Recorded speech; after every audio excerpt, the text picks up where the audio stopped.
Pemirsa, pemerintah Arab Saudi menyiapkan sanksi tegas untuk jemaah haji yang nekat menggunakan visa ziarah maupun visa kerja dan semua pihak diminta untuk bersama-sama mencegah praktik haji ilegal. Ya, untuk membahasnya telah bergabung bersama kami Sekretaris Jenderal Asosiasi Muslim Penyelenggara Haji dan Umroh Republik Indonesia atau Ampuri, Zaki Zakaria Ansari. Selamat pagi Pak Zaki, Assalamualaikum.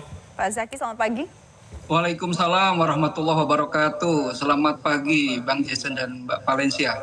Baik, terima kasih Pak Zaki telah bergabung bersama kami. Kami ingin luruskan lagi Pak, sebenarnya yang dikategorikan haji yang non prosedural atau yang tidak sesuai dengan prosedur itu yang seperti apa sih Pak?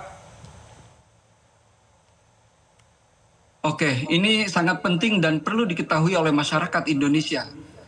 Bagaimana masyarakat Indonesia perlu tahu haji prosedural dan non prosedural. Yang prosedural sesuai Undang-Undang Nomor 8 2019 itu ada dua jenis. Yang pertama adalah haji kuota.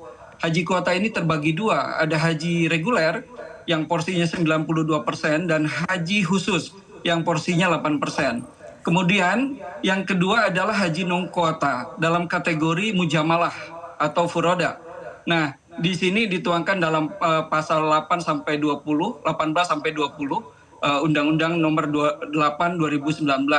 Nah, haji yang non prosedural itu selain yang dua tadi. Yang dua tadi itu menggunakan visa haji. Kalau haji non prosedural itu tidak menggunakan visa haji. Visa apa saja yang biasa digunakan oleh masyarakat Indonesia yang ingin menjalankan haji yang non prosedural? Yang pertama adalah menggunakan visa ziarah. Visa ziarah ini ada banyak kategori, ada ziarah siyahiyah, tijariyah, syakhsiyah, murafik, dan lain-lain. Semuanya non-prosedural. Kemudian ada visa amil. Visa amil juga ini non-prosedural. Baik visa kerja, visa amil mu'akkad atau mausim, dan lain-lain itu semua non-prosedural. Jadi yang dikatakan prosedural adalah hanya yang menggunakan visa haji. Slogan Kementerian Haji Arab Saudi, la hajja illa bitasrih. Tidak boleh melaksanakan haji kecuali dengan tasrih. Maksud tasrih di sini adalah visa haji. Baik. Oke, Pak Zaki, jadi kalau seandainya masyarakat sudah paham tidak boleh yang ilegal, nah selalu diberitakan dan diinformasikan jika ilegal nanti akan ada sanksi yang akan diterima. Sebenarnya sanksi yang akan diberikan itu apa sih Pak untuk para jemaah haji ilegal? Nah, ini banyak sanksi yang sudah diumumkan Arab Saudi. Yang pertama untuk jamaah. Untuk jamaah itu bisa didenda 20.000 real. Kemudian bisa dimasukkan ke tarhil. Tarhil ini penjara ya, penjara imigrasi. Kemudian bisa dideportasi. Yang paling membahayakan adalah ancaman Arab Saudi bagi yang melaksanakan haji yang non prosedural itu mereka tidak bisa masuk ke Arab Saudi selama 10 tahun. Baik untuk umroh, untuk apapun, untuk haji dan lain-lain selama 10 tahun bahkan bisa lebih. Karena ada beberapa orang yang sudah 10 tahun tetap tidak bisa masuk. Nah, ini sangat disayangkan kalau ada masyarakat Indonesia masih menjalankan ini. Dan bagi yang penyelenggaranya ancamannya itu bisa sampai 80.000 real. Nah, ini 400 juta lebih ya. Ancamannya cukup besar. Tentu ada ancaman lain untuk penyelenggara seperti yang sudah banyak diberitakan oleh media Arab, yaitu dimasuk. Bukan visa ziarah, apa langkah-langkah spesifiknya Pak? Terutama mereka yang di bawah naungan dari Ampuri. Ya, ini kalau Ampuri sendiri anggotanya adalah penyelenggara haji yang berizin. Biasanya yang menyelenggarakan haji non prosedural itu adalah pihak-pihak yang tidak berizin atau penyelenggara yang tidak berizin. Bagaimana memastikan? Yang jelas kalau yang berizin tidak boleh menyelenggarakan yang non prosedural.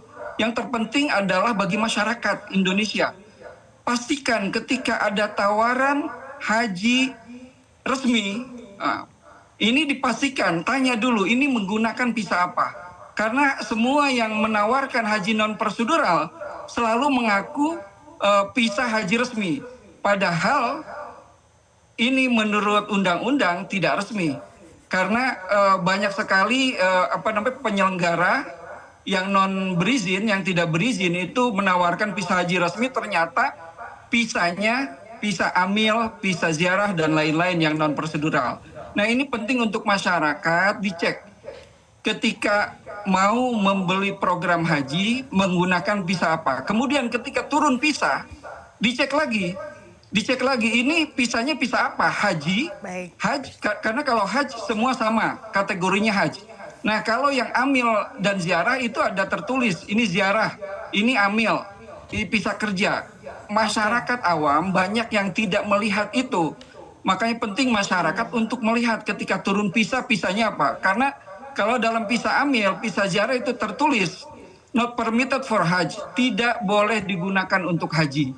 Nah, ini masyarakat penting mengetahui ketika ketika membeli program haji ke siapapun. Baik. Oke, Pak Zaki, dan apakah ini nanti akan ada dampaknya untuk kedepannya kuota haji untuk Indonesia bagaimana? Apakah ada dampaknya juga mungkin untuk jamaah haji khusus tahun ini yang ternyata tidak banyak dan dibatasi? Iya betul. Kalau untuk kuota haji Indonesia ini tahun ini lengkap 221.000 jamaah haji reguler dan haji khusus mendapatkan haknya. Artinya semua berangkat. Yang tahun ini terjadi adalah bagi jamaah yang menggunakan visa furoda yang biasanya tahun-tahun lalu itu keluar, sampai saat ini visa furoda murni untuk Indonesia tidak dibuka.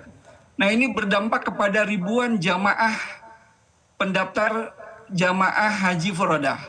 Ini terdampak sekali karena tahun ini visa haji furoda itu ditutup. Bahkan Ketua Umum Ampuri sudah mendatangi Kementerian Haji untuk mengklarifikasi pada tanggal 25 Mei apakah haji furoda ini akan keluar atau tidak. Ternyata tidak keluar. Dan tentu kita berharap kuota Indonesia akan lengkap untuk tahun-tahun berikutnya.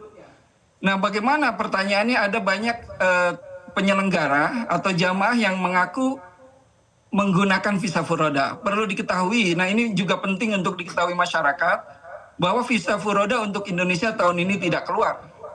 Nah, yang mengaku keluar itu menggunakan visa mujamalah. Visa mujamalah dan furoda hampir sama, karena keduanya menggunakan visa haji. Cuma beda sumbernya. Kalau visa mujamalah itu sumbernya dari Kedutaan Arab Saudi, atasenya dan juga Kementerian Haji yang sifatnya kehormatan, diplomatis dan juga politis. Seperti contohnya kalau di Indonesia ini Atase Pertahanan Saudi memberikan ke TNI, Polri walaupun tidak banyak. Nah, kedutaan juga memberikan misalkan hampir setiap tahun ke MUI. Ini menggunakan visa mujamalah. Yang kedua, menggunakan visa haji B2C atau G2C untuk negara-negara Eropa. Nah, ini banyak digunakan. Yang ketiga mungkin menggunakan visa petugas haji khusus. Nah, ini perlu diketahui, yang mengklaim berangkat haji tahun ini menggunakan visa furoda, sebetulnya mereka tidak menggunakan visa furoda. Tetapi ada 3 kemungkinan, satu mujamalah, kedua petugas, atau enggak B2C atau tidak B2C yang dimiliki negara-negara Eropa yang digunakan jamaah haji Indonesia. Jumlahnya tidak banyak.